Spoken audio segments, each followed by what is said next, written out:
Colleagues, over the last year and a half, our president, Donald Trump, has turned the White House into a 24/7 corruption operation. This is a national crisis, and we should start acting like it. The president's goal is to engage in so much corruption, so much self-enrichment, to hand out so many favors to his friends, his family, and his political allies that it just becomes the pitter-patter of rain. It's normal, it's constant, it's never-ending. Trump's bet is that if there's a new story of corruption, of self-dealing, every few days, that the press will stop covering it, or the public will just stop paying attention. To an extent, he is tragically succeeding. But he's also betting that the public will just come to the conclusion that this is normal because all of our politics are this corrupt, that every senator, that every previous president is this corrupt. That is not true. While I disagree with my Senate Republican colleagues' decision to largely remain silent in the face of this misconduct, it is true that not a single senator on either side of the aisle engages in the behavior that our president does. Senators, Republicans and Democrats, do not trade our votes for cash or for political contributions. We don't run side hustles like crypto companies. Senators don't give contracts to their kids just because we can. And no president in the history of this country has done what Donald Trump has done. No president has done 5% of the self-dealing that Donald Trump has done in the last year and a half. This moment is exceptional. It is a one-of-one moment. And if it becomes normal, if people stop being outraged at what he is doing to enrich himself, then I fear there is no going back. The White House will just become a place to get rich. So I think it's time to pull back and see the full picture. To not view this as just one isolated scandal after another, every single one popping up each week or every few days, but to understand the full scope of this illegality. Last year, I came to the floor to document the first 100 days of Donald Trump's mind-blowing corruption. Since then, especially in 2026, the pace of his misconduct has quickened dramatically. And so I'm here on the floor today, and I'm going to spend more than a few minutes doing this, laying out what has happened since I gave that last speech. This is the story of 500 days of corruption. And I'm going to start on April 7th, 2025.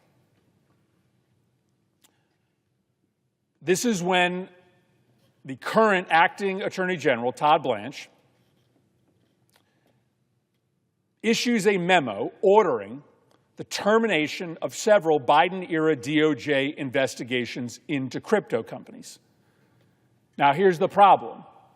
The then Deputy Attorney General is a major investor in crypto companies, and he works for a president who is a major player in the crypto industry. But DOJ just drops these investigations, signals that the Department of Justice is no longer going to hold crypto companies accountable. But Blanch owns major investments in crypto stocks. The president is one of the biggest players in the industry. Blanch doesn't actually stop there. He eliminates the entire enforcement team at DOJ dedicated to rooting out crypto-related fraud and money laundering schemes. This is a crypto investor who works for a president who owns crypto companies, shutting down the unit at DOJ that holds this industry accountable. Let's move to 3 weeks later, on April 30th. Later in the month, a curious announcement from the Department of Agriculture. They are reversing a rule that would require poultry companies to limit Salmonella bacteria levels in their products. This is essentially a rule to make it less likely that people will get Salmonella poisoning. It sounds like a strange rule to eliminate.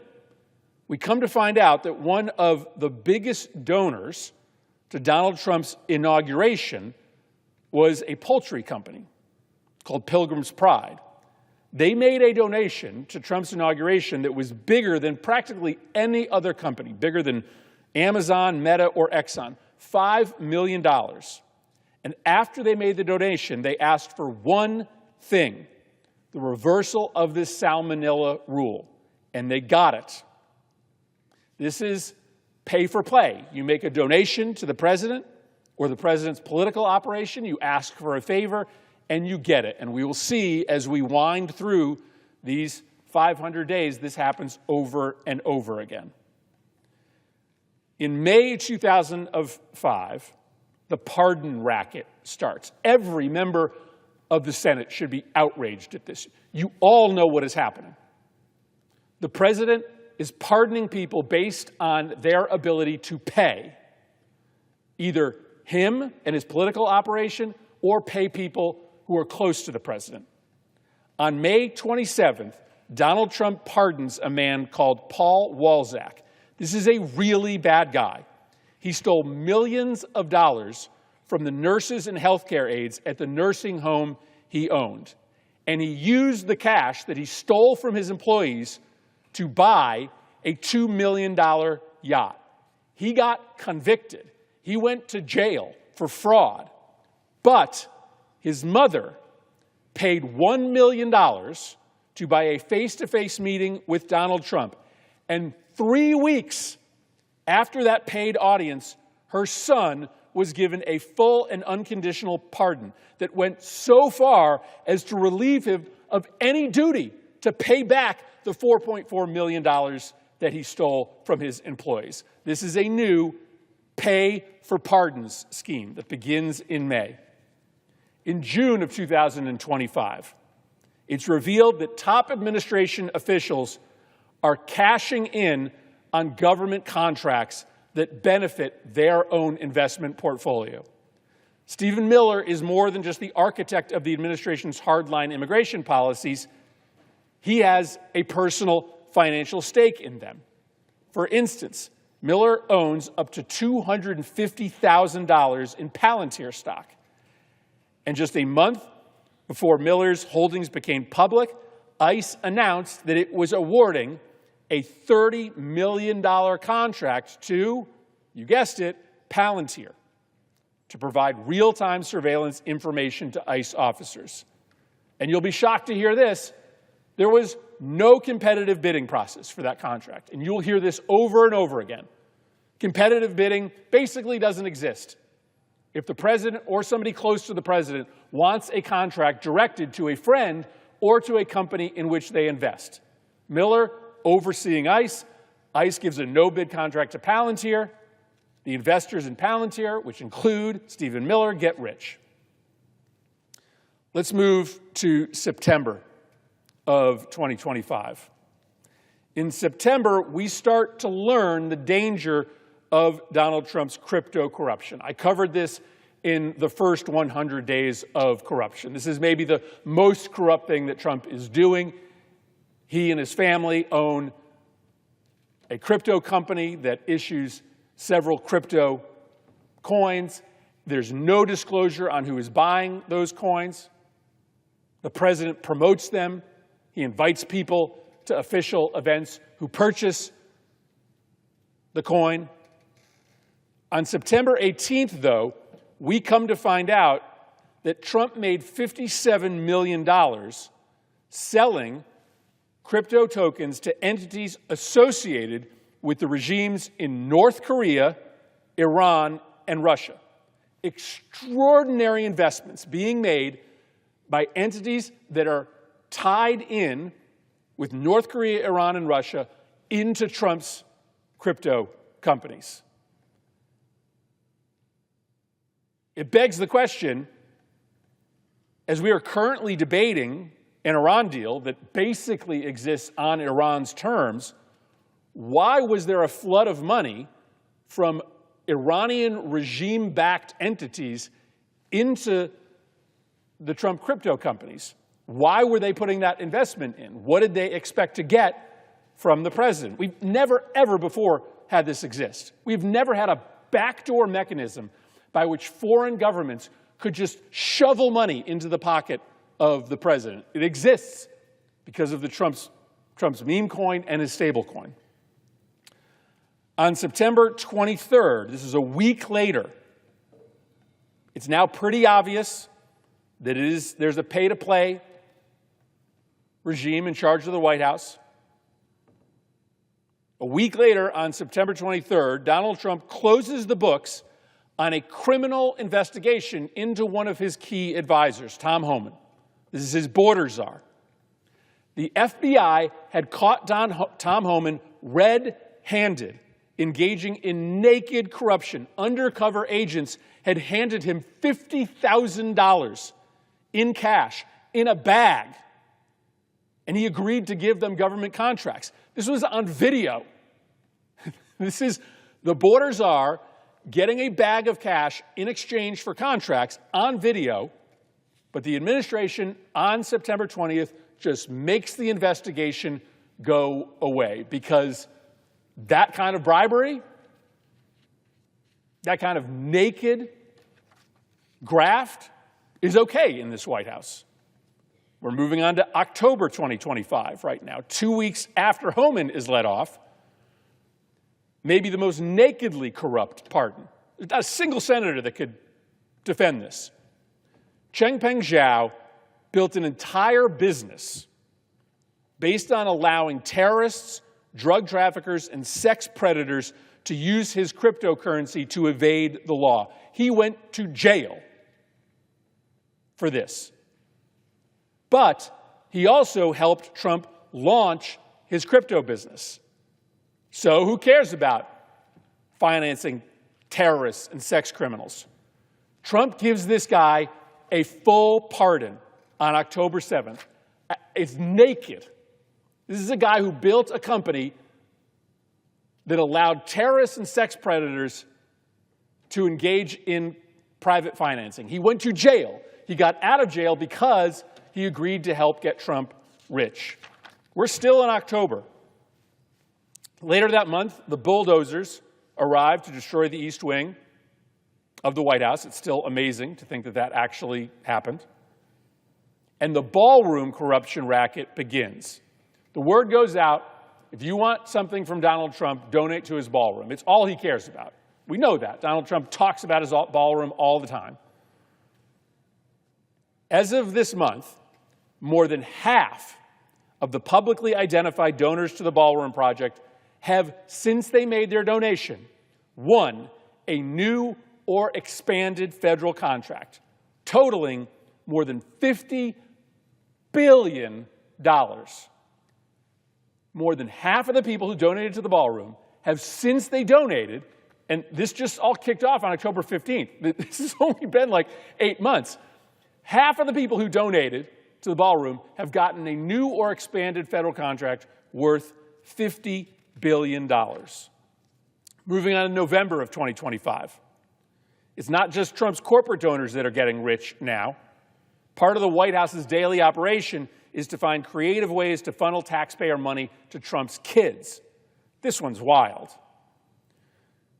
The Trump administration in November, early November, announces a really unusual deal. The government, the Pentagon, is taking a $50 million stake in a single rare earths minerals company called Vulcan Elements and giving them a $620 million taxpayer-funded loan. That is big money. And the Pentagon doesn't really do deals like this. But they do when Donald Trump Jr. is one of the company's key investors. We come to find out that civil servants in the Pentagon did not want to do this deal, only did it because the White House told them to do the deal. One official said, quote, "The call came from the White House. We have to get this done." Before the deal, Vulcan was worth $200 million. Donald Trump Jr. made an investment. His father got the Pentagon to give them the contract and buy the stake in the company, and the valuation jumped overnight $200 million to $2 billion. Donald Trump Jr. 10x'd his profits. I mean, how does anybody in this body justify that? You've probably not even heard that story. It barely cracked the news. Like in normal times, that scandal alone, the president's son making an investment in the company, the federal government then making a massive investment subsequently. The Pentagon didn't want to do it, only did it because the president told them to do it after his son made the investment, and the value of the president's son's investment went up by 10 times. That scandal alone would take down a presidency. This one barely gets noticed. 3 days later, news breaks that Trump has ordered all the markets in U.S. Coast Guard bases and facilities to stock his personally branded wine and cider, directly profiting from his control over the military. Tells the Coast Guard, sell my products. That's it. That's not a complicated one. That's just like ordinary ho-hum corruption. Nobody even knows that that happened, that exists, because this all feels normal now. We are not out of November yet, fellas. 2 weeks later, you feel this, right? The pace now is quickening. Trump releases the head of a nursing home empire, Joseph Schwartz, from prison. This guy, similar to the other guy, scammed his patients, his employees, and the IRS out of tens of millions of dollars. He was a tax cheat. People died in his facilities due to his negligence. He was just stealing money from his nursing homes. But he paid $1 million to Trump-connected lobbyists. And Trump pardoned this fraudster after serving 3 months. There was no claim that he was innocent. There was no claim that the trial was rigged. No, this guy was convicted of massive fraud. He hurt people. And he got out of jail because he paid the right lobbyists who were connected to Trump. This is how it all works. It's not just Trump getting rich. It's not just Trump's sons getting rich. It's about everybody connected to the president getting rich. This pardon for cash scheme. All right, we're into December now. 2 weeks later, out of the blue, the Trump administration revokes a Biden-era rule, this is back to nursing homes, to ensure that nursing homes have sufficient staffing to meet the basic standards of care. We have a lot of evidence that understaffed nursing homes have higher mortality rates, but this rule is now rescinded. And guess what we find out? We find out that nursing home executives got together, paid to have a private lunch with Donald Trump, because remember, you can pay millions of dollars to Trump-affiliated political entities, and you will get a private audience with them. At lunch, they asked him to revoke this rule, and he immediately ordered it done. No public discussion, no consideration of the merits. The nursing home executives paid the price to get a lunch. They asked for the rule to be rescinded, and the rules got rescinded. No process, had the lunch, paid the money, asked for the rule to be rescinded. Trump called up, and the rule was rescinded. We're now in 2026. On February 10th, Trump announces that this one's wild. He announces on February 10th that he is blocking the opening of a bridge that is ready to open connecting Detroit to Canada. It's ready to open. This is a bridge that's going to help people on both sides of the border. And guess what we find out? The owner of an existing bridge, whose profits would be harmed by the competitor bridge, donated $1 million to get a meeting, this time with Secretary of Commerce Howard Lutnick. And this isn't within days this time, within hours of the meeting with the Commerce Secretary. Hours. The owners of the existing bridge got what they wanted. Trump announced that he would block the opening of the bridge. $1 million, a meeting, and a donor gets what they want within hours. The next month, we start to see that Trump's inner circle knows that they can get in on the action. Very few people are closer to President Trump than Corey Lewandowski. And he is, at the time, the special advisor to the Secretary of the Department of Homeland Security. And Lewandowski is basically like, there are no rules anymore. I can do whatever I want.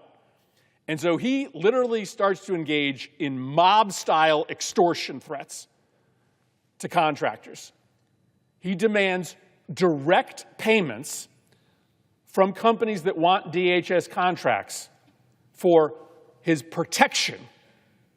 If you pay me money, I will protect your contracts. And there's plenty of evidence here from the companies themselves who tell the story of when they refuse to pay Lewandowski for protection, mob-style protection. Suddenly, their contracts from DHS dry up. A DHS employee confirmed that he received direct instructions to not give a company that didn't pay Lewandowski any more contracts. In April, another scheme to help Donald Trump's kids. For almost 100 years, it has been illegal to ship handguns through the mail because it's a lot easier for violent criminals to illegally access guns if they can just get those weapons shipped to their front door. But Donald Trump Jr. bought a huge stake in a company that was going to corner the market on the mail order sale of guns. And so Trump's DOJ got to work and declared that this 100-year-old law is magically, all of a sudden, unconstitutional, clearing the way for another company owned or invested in by Donald Trump Jr. to make big bucks by mailing guns.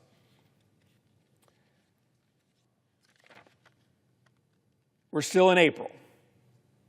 As the war begins in Iran, Trump's inner circle finds a new way to cash in. They can place bets on prediction markets or in futures markets based on the inside information they have about the war. This is illegal war profiteering. Hours before Trump announces the first Iran ceasefire, a bunch of investors, likely inside the White House, placed approximately $950 million on bets that oil prices would fall. When later that day, Trump announced the ceasefire that sent oil prices tumbling by 15%, those investors got filthy rich. You can literally look at the pace of trades that day. There's this avalanche of trades that happen hours before Trump announces the ceasefire. That can only be because people had inside information. This practice would continue to happen over and over and over. But why do they think they can get away with this? Why does anybody think that they can get away with this? So much of this is illegal, right? You would say to yourself, nobody would engage in that kind of naked illegal practice. Nobody would award contracts to the kids knowing that that doesn't pass legal muster. On April 10th, you figure out why they think they're going to get away with it.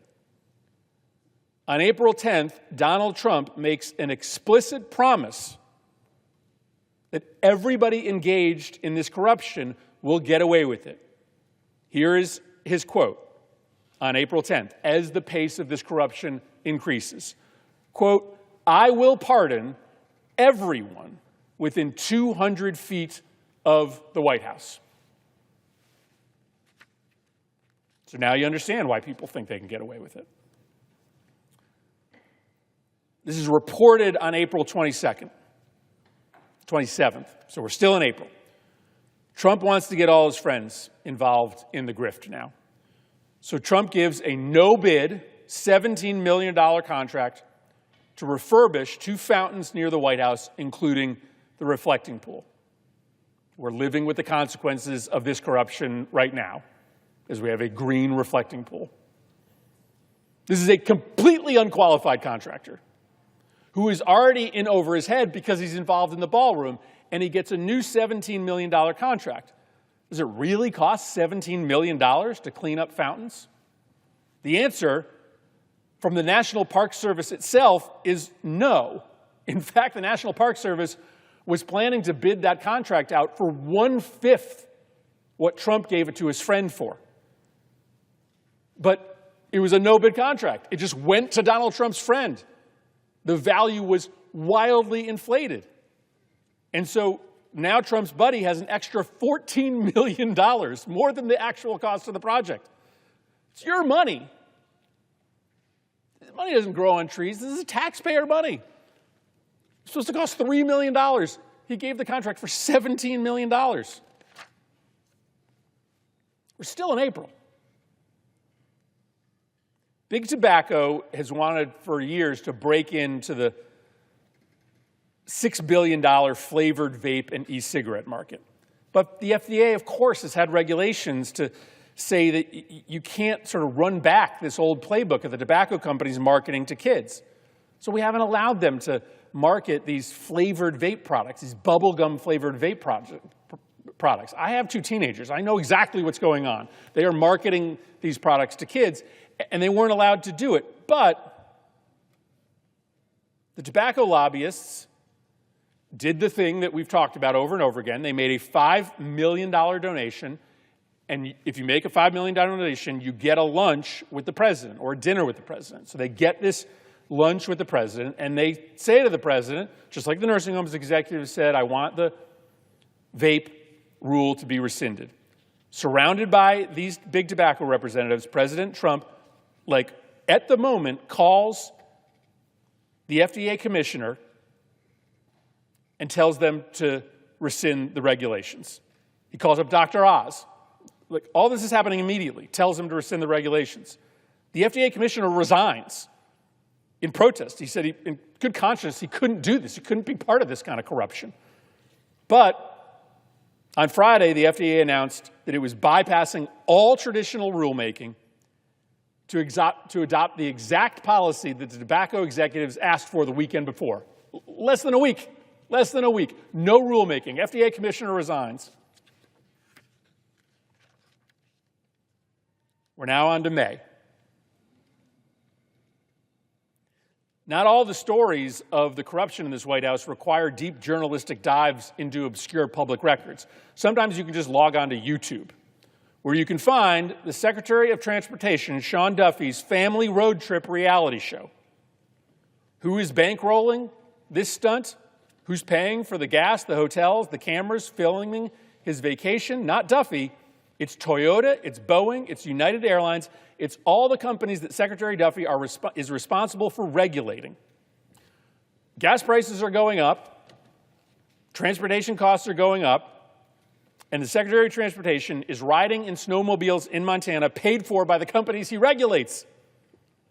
Decades ago, that scandal alone, companies you regulate paying for your vacations, would have resulted in a cabinet member resigning in disgrace. My Republican colleagues know this. This didn't used to be acceptable. But in Trump's White House, everyone has their hand out for a payday. It's encouraged. And then finally in May, we discover another monster corruption scheme. The market bets based on inside information have not, in fact, been limited to Trump's staff and friends. The entire time that Trump has been in office, we discover, he has not been putting his money into a blind trust. He has been personally signing off on thousands and thousands of individual trades. No previous president has done this. Here's an example of how it works. Early in the year, Trump buys $1 million of Dell stock. A couple days later, from the White House podium, he boosts the company, Dell, that he just bought stock in. A couple months later, he gives Dell a $10 billion defense contract with the Pentagon.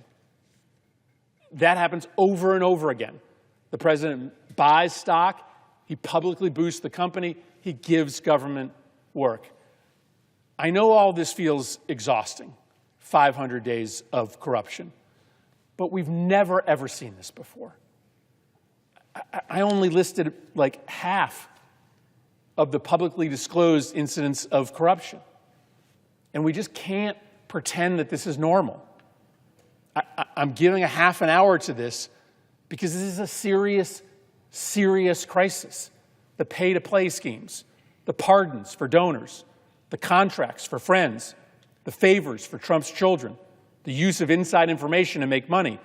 This is not a disconnected series of scandals. This is a system. Government is supposed to serve us. It is supposed to lower costs. It's supposed to protect our families, strengthen our schools, make life better for people. But Donald Trump believes that government exists to serve him, to make him richer, to protect his friends, to reward his donors. This is why he doesn't have time for you. He doesn't have time to solve real problems because he's making money for himself and his friends.